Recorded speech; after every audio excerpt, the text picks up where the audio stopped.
Hi, my name is Margaret and welcome to my artsy corner of the internet. Today we're continuing on with our college dance series and we're going to talk about the college audition solo. The dreaded college audition solo. At least I thought it was dreaded. My first tip for this is to start the summer before your senior year. The reason being is that you want to be really comfortable with the solo when you go to the audition for it. So you want enough time to learn the solo and start to perfect it and just get to a point where you don't have to worry about it and it just kind of feels second nature and you're confident with what you can do in it. I think the summer before is a good amount of time to get comfortable with the solo without starting to hate the solo because you've been doing it for so long. However, if you are in like a competition dance setting where you have a solo from the year prior that you really like and think shows off your skills nicely, use that one. I would recommend not waiting until the fall to start it though, because once school starts up, you have classes, AP tests, other dance obligations that you have to do, college auditions, Common Apps, all that kind of stuff just ends up getting piled on top of each other and the solo kind of gets forgotten. And you don't want to forget about the solo because it is important. My dog is barking. Sorry about that.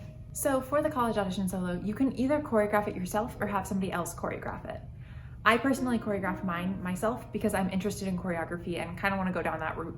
And so I wanted to show my school that I was interested in choreography. And the program I actually got into has a pretty strong emphasis on choreography. This probably helped me get in because they realized that I was interested in choreography. However, this doesn't mean that you have to choreograph your audition solo. If you are not experienced in choreography, you don't like it, you don't want to do it in the future, then don't choreograph your own solo.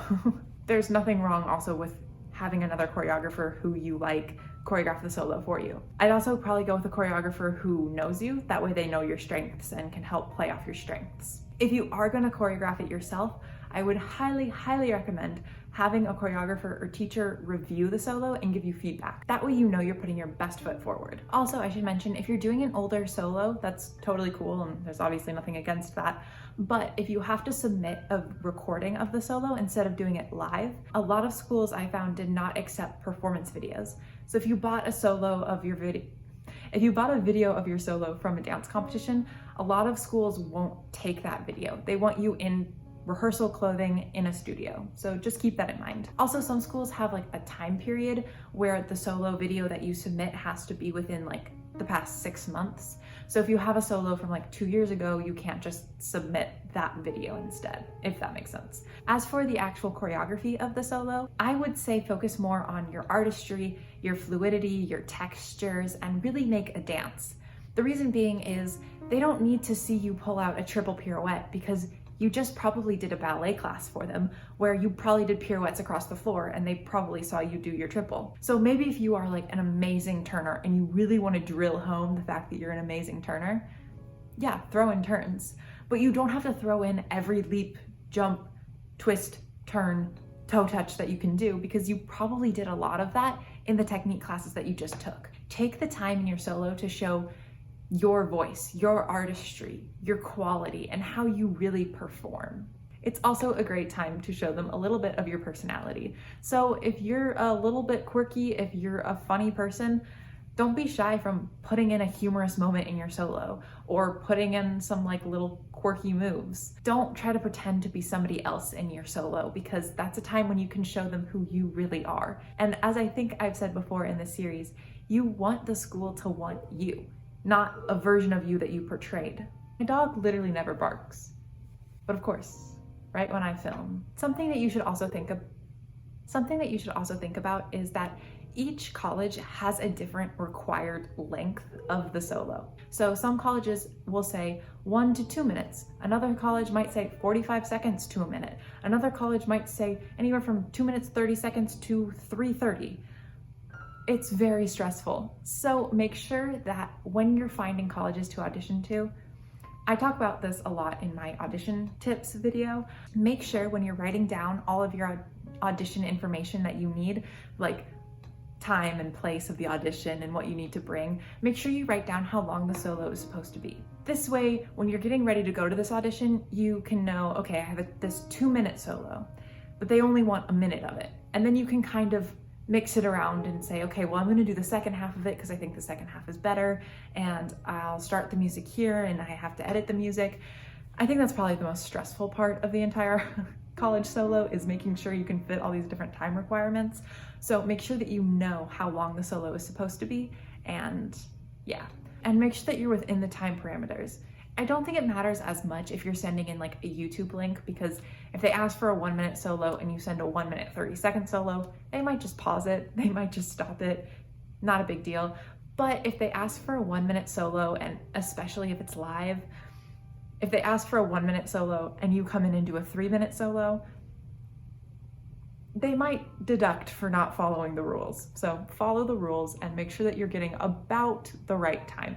Again, if they ask for a minute and you do 1:15, it's probably not that big a deal, but really try to keep it as close to the time parameters that they give you as possible. Another thing is check if the schools require 2 solos. I know USC for their pre-screening made you have 2 different solos, and so I was not prepared for that at all. I was like in my room the day before pre-screening was due, and I was like, well, looks like I'm choreographing a solo tonight. So make sure to check and see if you need more than 1 solo. Although I will say that is just mean of USC to make you do 2, because you're already so stressed.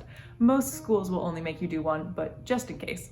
If you have to film the solo, I would highly recommend just staying late after class one day, or finding a time that works for you in your studio to just go into the studio and film. I would just wear nice, clean rehearsal clothes, and whether that means leggings and a tank top or a leotard and tights, depending on the style, but I would definitely wear skin tight clothes so that they can see your body, and make sure that it's nice, a clean background, nobody else is in the room with you except for the person filming, and have nice, clean attire, clean hair, clean makeup. Just clean and simple.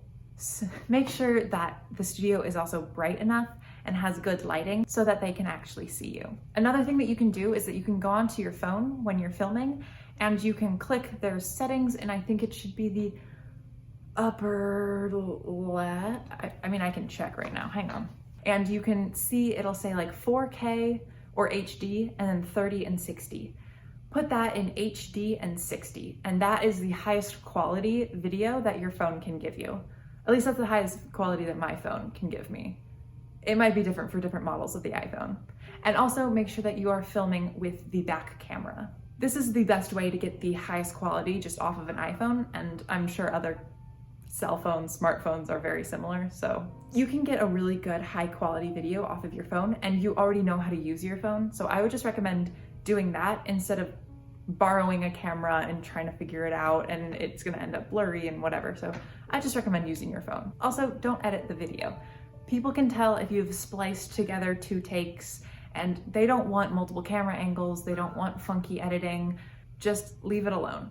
It's also simpler for you because it takes less time. As for music for your solo, I would personally stick with like probably instrumental, just because I think it's the safest. Of course, if you have a jazz dance, or if you're gonna do hip hop or something that would be really weird to do to instrumental, don't do it to instrumental. I would say, however, probably try to stay away from popular songs. That means like top 40s on the radio list, but then also just songs that you know a lot of people dance to, or anything that's kind of like a trend in the dance sphere, because you don't want to have the same audition music that 3 other people at the same audition have. Similarly, and the reason why I say probably stay away from songs with lyrics and such, is that you don't want the music to take attention away from you. You want the main focus to be on you and your dancing, so that you can be like, hey, look at how good of a dancer I am. Don't you want to accept me to your college? You don't want them to get distracted by, whoa, what is this music? Even if it's amazing music, you don't want the music to overpower you and your dancing. I'd also say for the choreography, you have to find a nice balance where you're just outside of the box enough to be memorable, but not so outside of the box that you're so experimental that you don't show any dancing. This solo does not need to be the best dance that has ever been created, the most artistic thing with the biggest message. It's an audition solo. It's very different than if you were going to create an emotional solo for a dance video or for a performance. It's an audition, so make sure that you're treating it as an audition. But yeah, those are my couple tips on how to make the college audition solo a little less scary. I hope this is helpful, and if anybody has any more tips about college audition solos, put them down below in the comments. Thanks so much for watching, and good luck applying to college. Bye!